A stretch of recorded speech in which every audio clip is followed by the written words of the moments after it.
There is no white genocide. White people are hugely privileged, and that is our failure. I spoke to some matriculants from Hanover Park, I think about 10 days ago, and I actually got tearful when I said to them that I apologize on behalf of my generation that we haven't done more to dismantle the long tentacles of apartheid. To the 50 Afrikaners who fled to the US, calling themselves refugees, you are not refugees. You are just a case study of white flight dressed up as martyrdom. You're not escaping violence, you're escaping equality. South Africa didn't chase you away. You ran. Yes, South Africa is one of the most violent countries in the world.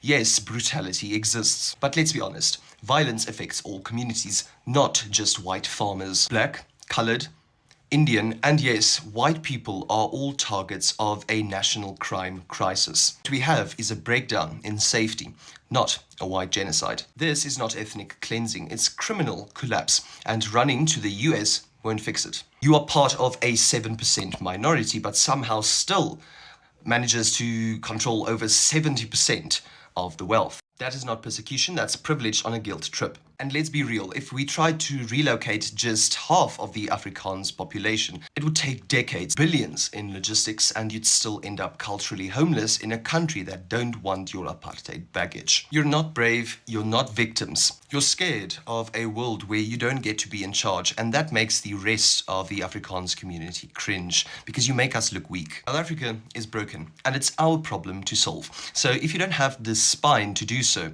stay gone. The Trump administration is expected to receive the first group of white Afrikaner refugees in the U.S. tomorrow.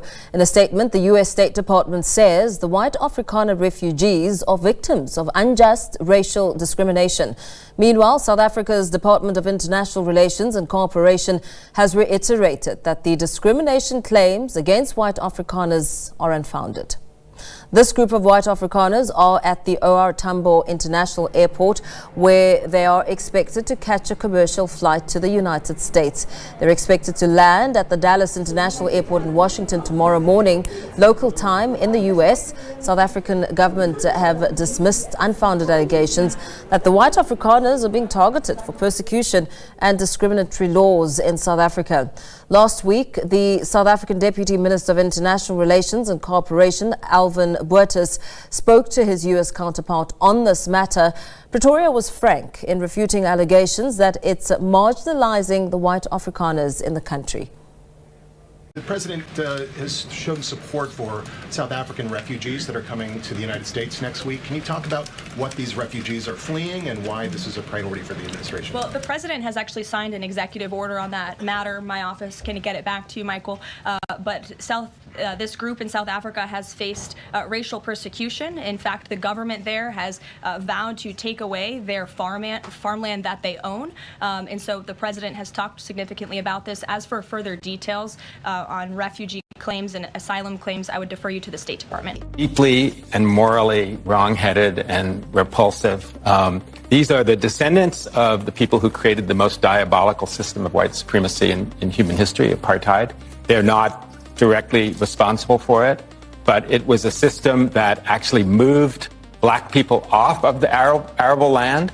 So they inherited the land that the black people had to give up. It was called forced removal. It was something called the Bantustan policy, where they moved black people out of the cities and farmlands into these remote areas with non-arable land. I mean, it was just one of the most worst processes ever.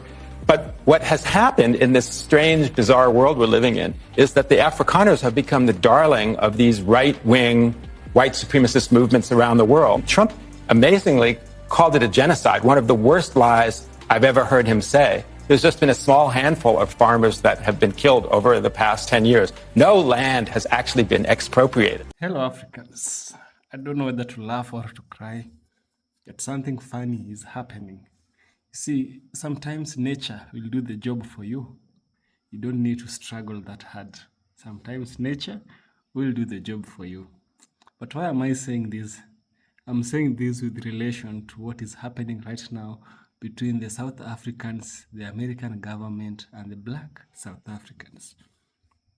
You understand that there's a time when President Trump called out, not really called out, but called them, Called them is the right word. He called out Julius Malema, but called the white people and told them that you don't need to struggle in the United States, in the South African government or the country as a whole. You can come to US. US is where you belong. You're white like me. I welcome you. I'll give you a privileged refugee status. And so many so many of these white people, some of them were happy, some of them were saying, no, South Africa is our home country and we are going nowhere, right? And you know that in South Africa we have two kinds. I'm saying in larger quantities, we have two kinds of white people. We have the Afrikaners, which is it's a dialect of Dutch or Netherlands. It's a dialect of Dutch. So Afrikaners, not C, but K-double-A. So they are white people. They are not Africans. Afrikaners. I'm insisting for a reason. And then we have the British. The British came there as colonizers. So we have the British and the Afrikaners. Many parts of South Africa, the prime lands, have been taken by these Afrikaners or some of these British. So mostly the larger quantity, or rather the larger population, is the Afrikaners. The larger white population is the Afrikaners, and it has been, the movement has been going. The movement that Julius Malema has been passing, sing the farmer, sing the Boer. Sing the farmer, sing the Boer. You know the song and how it goes. So these white people are feeling threatened. For this reason, Trump called them in for them to come and have a stay at the United States of America. I myself, I say that it's okay. People should go back to where they came from. People should go back to their ancestral lands, because even African Americans are moving back to Africa.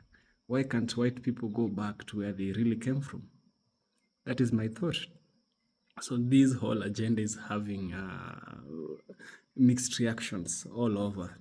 Now I want us to listen to what people think, what the US government think, and what the South Africans think. I shall delve back where I shall also give you my deep critical analysis. Let's dive in. Especially with media from the United States like Jordan Peterson and I saw Ben Shapiro, who the apartheid government, had a close relationship with with the apartheid state of Israel. So that's just very coincidental. But yeah, I think it's a publicity stunt. Do you think it has some sort of muscle, though? Which I think it does, because that's why Trump is bringing all these, these tariffs in Africa, based on that. So yeah, well, I don't like that argument, because Trump imposed tariffs on every country around the world, not just on South Africa. So unless you have EFF radicals in China and in Vietnam, I don't see that argument working, because Trump imposed tariffs as a spite to the whole world. So Trump doesn't care about South Africa. He doesn't care about white people. He cares about creating the narrative that he does for political gain. And that's my view. I've never liked what Trump is doing, and I don't even think Trump could point to South Africa on a global map, or spell Afrikaans, or Boere. White guilt is becoming useless, and not because the past doesn't matter, but because feeling bad has become a substitute for not doing good. Yes, poor white South Africans are tired of being told how privileged they are. And rightfully so. You can't feed your children on colonial shame. But here's the truth. Acknowledging a crime is not the same as accepting blame. The system was rigged. It favored whiteness. That is a fact, not a feeling. But, of course, if your take is guilt and not cooperation, then you've missed the point entirely. Because today's black and white poor have more in common than the politicians keeping them there. Ladies and gentlemen, this isn't a call for revenge. This is a call for repair. Black South Africans aren't asking for superiority, just equality. But to the historically privileged, equality feels like oppression. And until we admit that and work together, we're just trading chains for fences. Can black and white South Africans ever be united if the land and the wealth is not shared? Political freedom in 1994 was not liberation. It was a deal, a compromise. Black South Africans got the vote, but white capital kept the bank, the land, and the mines. Today, 10% of the population own 90% of the wealth. We call it democracy, but the poor are still trapped in shacks, on poisoned land, and in broken schools. The most potent weapon in the hand of the oppressor is the mind of the oppressed.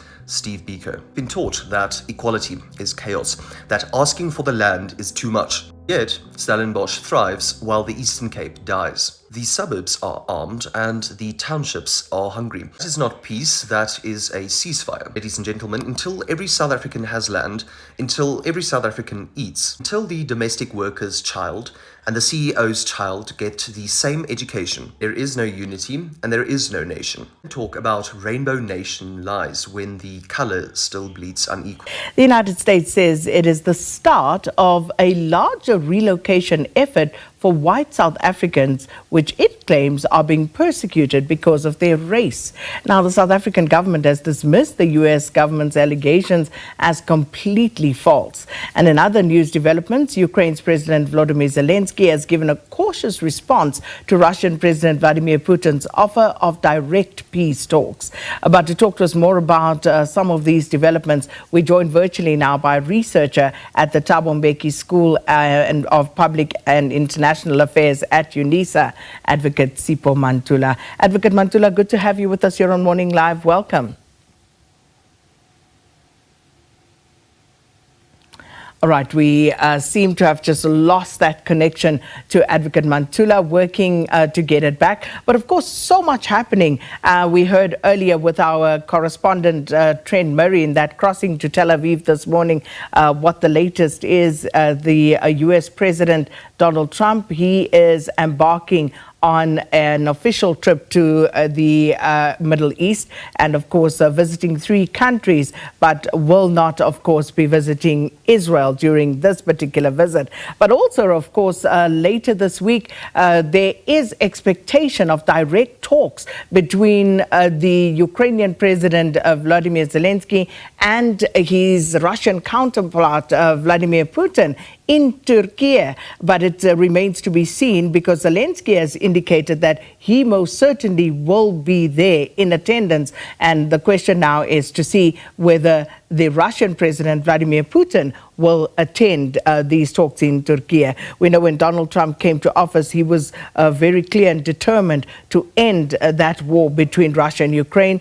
And it has taken a bit longer than I suppose he anticipated he would to actually bring an end to this war. But is this the moment? Will they be able to broker a truce in Turkey this week? And of course, we remain to see what happens there. And then, of course, also the trade wars that erupted post the Trump administration's entry into the White House. And we will also update you on what the latest is there between the United States and China, and how that is likely to impact the global economic sphere.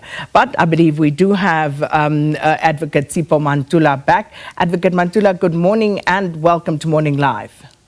Fresh morning, my sister Njambo Africa, to the viewers of Morning Live on this Africa Month. Apologies, I don't know, maybe the Americans who are pleasing us to go live on visual.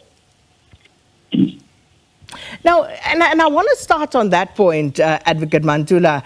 We saw a group of Afrikaners rush to the U.S. at a time when the Trump administration has suspended refugee resettlement from everywhere else in the world, and begging the question as to what is the situation with these white South Africans and why are they being prioritized? Sakina, this is shocking, but what we are seeing, it is the implementation of the executive order of February the 7th of 2025. And you will recall the rebuttal by the President Ramaphosa during the SONA, that all the allegations that have been raised by the U.S. on having a certain privilege to a certain class and a certain race, on certain issues, Sakina, that we know that there have been issues of the question of the land reform debate, the issues around crime and the killings, but they are not founded. But as you look, South Africa has acceded to more than 3 international instruments when we are talking about refugees.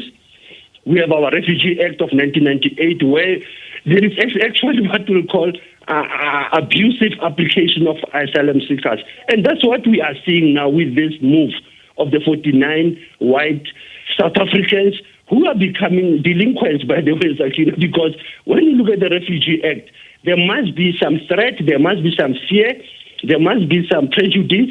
But if we look 31 years later in this country, South Africans are the one who have been bearing this brand.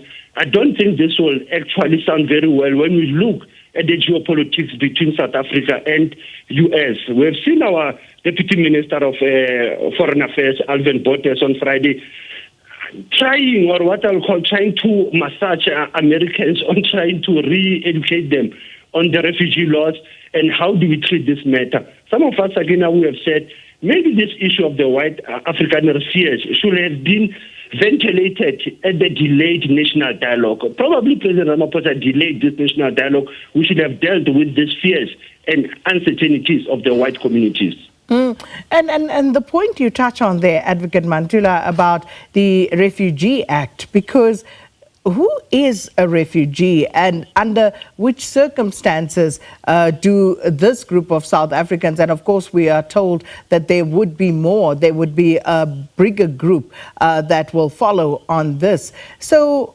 when you say there needs to be some repercussions where, how and by whom? Sakina, it is by the state. Remember, as I said, we are signatories to the 1951 Refugee Act, the 1967 Protocol, and that's where you get this definition. But at the same time, you have Section 22 of our own Constitution and 21, which allows the freedom of movement and the freedom of choice.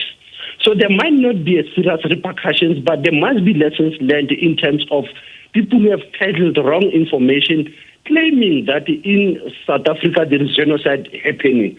And that's where, as a state, the issue of the hate crime, the issue around how people peddle wrong information should be dealt with. Hence, I said, if they are raising persecution based on race, religion, nationality, I think South Africa has tried to raise the issue of constitutional democracy. They've tried to raise the issue of our judicial system that is effective, that could have dealt with these issues. But I don't think we should be worried about a tiny minority when you have a lot of people, more than 50 million, 60 people million that are suffering, Sakina, and they have not been seeking refugees, even if it is tough.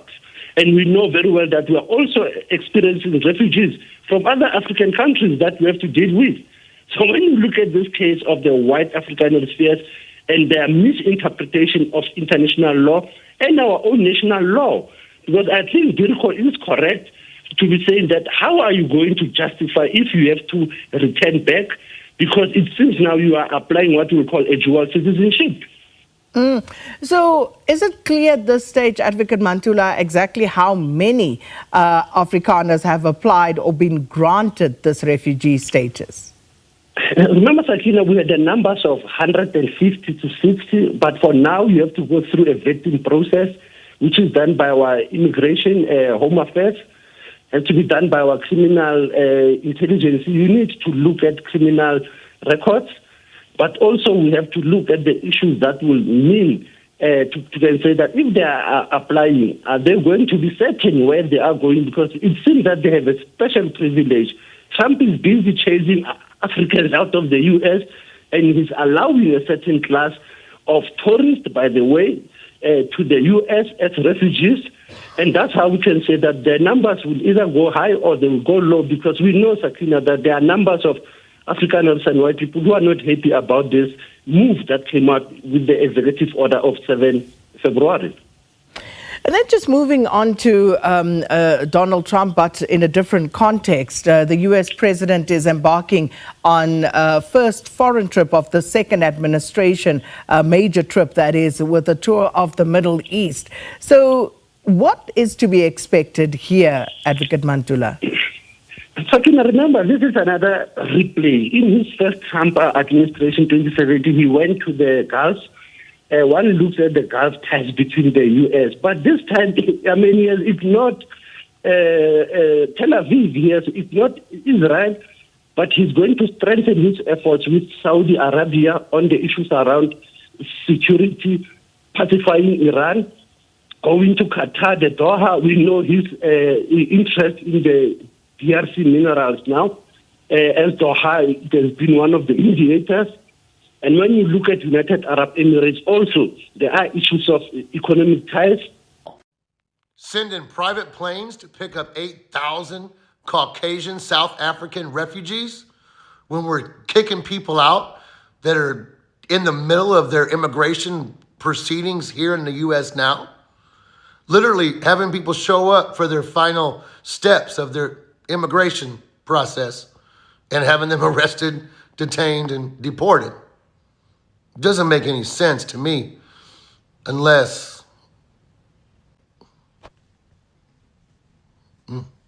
We built apartheid, and now we're refugees. We took the land, we took people's futures, we took their dignity, and now we're being given refuge? What must it feel like to be a person of color, a black person in South Africa, watching my people who broke this country and now run off to claim victimhood somewhere else? We say we're afraid, but we built what we were afraid of. In 1994, we didn't give over power, we just gave over the mess and said, it's your fault, you deal with it now. But our white hands are clean. And now we're fleeing the country, crying reverse racism. So black South Africans, please tell the bad guy right here how it makes you feel. Because this is not right. This is sick. And I don't want to be the perpetrator anymore. To the 50 Afrikaners who fled to the US, calling themselves refugees, you are not refugees. You are just a case study of white flight dressed up as martyrdom. You're not escaping violence, you're escaping equality. South Africa didn't chase you away. You ran. Yes, South Africa is one of the most violent countries in the world.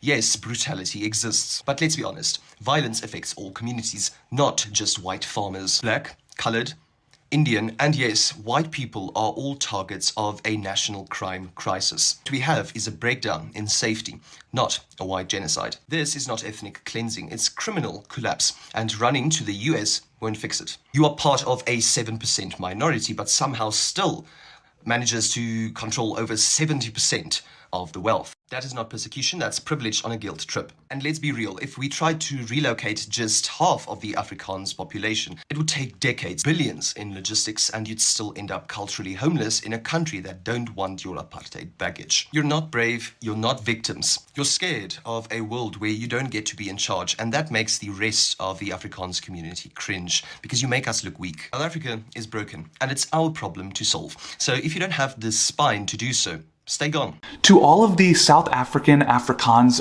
refugees that are coming to America soon, I just want to let you know, as someone whose wife is Afrikaans, who's been to South Africa multiple times, you're going to have a bad time. There's no white genocide happening in South Africa. You have crime that's happening as a result of racism-fueled generational economic inequality, the same thing that's happening in America. We're just a couple decades ahead of you on the unchecked capitalism timeline. But I have good news for you. You don't have to worry about the cheap exploited labor rising up against you anymore, because now that you're in America, you'll get to be the cheap exploited labor. If you were middle class or upper middle class in South Africa and you come to America, you're poor now.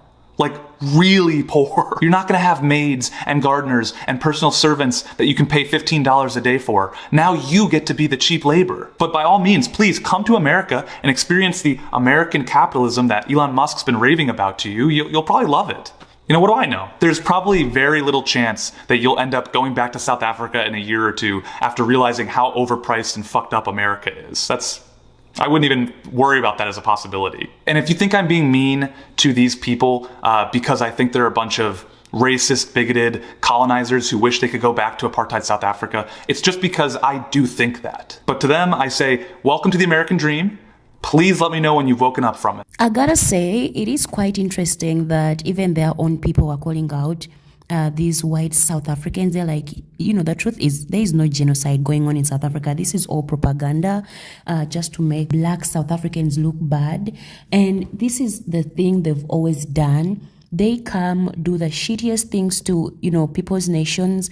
But when accountability comes in, they twist history, they change history and make themselves, look like victims. But when the actual victims come out and speak up, then they are being too much. The same thing Black Americans are going through, talking about oppression. People are like, Black people are too much about race and oppression. Like, you guys are not oppressed. Here we have a group of people that came as invaders, stole African people's lands, took down people's lives, created systems in South Africa that only benefit them. But now in a time of today when Africans are waking up and, educated, learning their history and claiming what belongs to them, they feel threatened that they have to call accountability a genocide. Make it make sense. But I love that now, since they've been privileged in South Africa, they probably are going to be the cheap labor in America because, immigrants are being kicked out and these ones are being welcomed. So probably they'll be the cheap labor and take on the jobs that, people of color and these other people that are being kicked out have been, taking on. So probably it's a good deal for them. They're going to enjoy the jobs, the low-level jobs that they were giving the Black South Africans in South Africa. It kind of makes sense. It really makes sense. But also Black people had to say something about this. What Trump is doing is noble, right? What Trump is doing is noble. And I think that with Trump calling those white Americans to USA, I think he has foreseen something, because Julius Malema has really been pushing for equality. Not only Julius Malema, some of these Black leaders in South Africa has been pushing this agenda of equality, land appropriation. Land should be given back to the state. Land should not be privately owned. We know that majority of agricultural food that is produced in South Africa, and some of them, we even get them here in my country, Kenya, being exported, are always planted by the white farmers. So for this reason, they have very huge lands. What Julius Malema was saying is that give us back the land as a state, not as an individual. So the state in its own mightiness will deliver parcels of land to even Black people to ensure even distribution, to ensure that also food is produced. It's not like Black farmers cannot plant food for their own. We can plant food for our own. This is Africa. We've not been starving. We've been starving because some of our countries have been starving because of the influences that come from the West. Like DRC is very rich. Like Niger is very rich. Mali, Burkina, those countries are very rich. My own country, Kenya, very rich in agriculture, Kenya, that is. So I'm coming back and I'm looking at these Trump's issues and people giving their perspective. I think that Trump has made a good decision and he has foreseen something. Let's not undermine what Trump has seen, and let's try and look at the bigger picture at what these people are going to gain when they get to South Africa, when they get to USA. But USA is really where they belong, perhaps. In USA, we have a larger white population as compared to South Africa. In South Africa, they are the minority. In USA, they are the majority. So maybe they should take Trump's offers while it is still valid. That is my thought. Share with me your thought. I will be glad to listen. Yeah. See you in the next one.